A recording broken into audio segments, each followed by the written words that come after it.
What's up, guys? This is a Dodge Durango, and if you have Dodge, Chrysler, Jeep products, some Ram vehicles also, and you're looking for ways to save your key fob, one, save the wear and tear on it, as well as save the battery in it.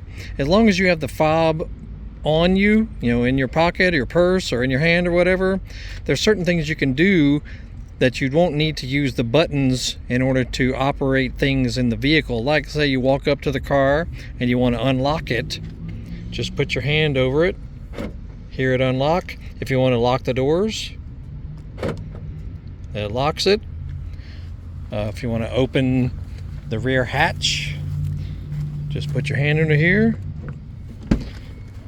not having to use the buttons. If you want to close the hatch, that guy right there, make sure you get out of the way as it comes down. It will stop if it hits anything. The gate will stop, or you can control it manually if you wanted to. So those couple of things can just help save wear and tear on the fob and the battery. Now you can also do remote start if it's already locked. Hit it twice after it's locked. Horn will sound, vehicle will start. If you want to turn it off, just hit the button again. There you go. So yeah, batteries are expensive, fobs are expensive, so the less you can actually use it as far as pressing the buttons, the better. So there you go.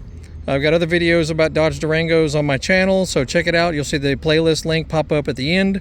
All kinds of things about my particular car. This is a company vehicle here, but I have a 2017 Durango that I've done lots of videos for, so check that out. And y'all have a great afternoon. We'll see you.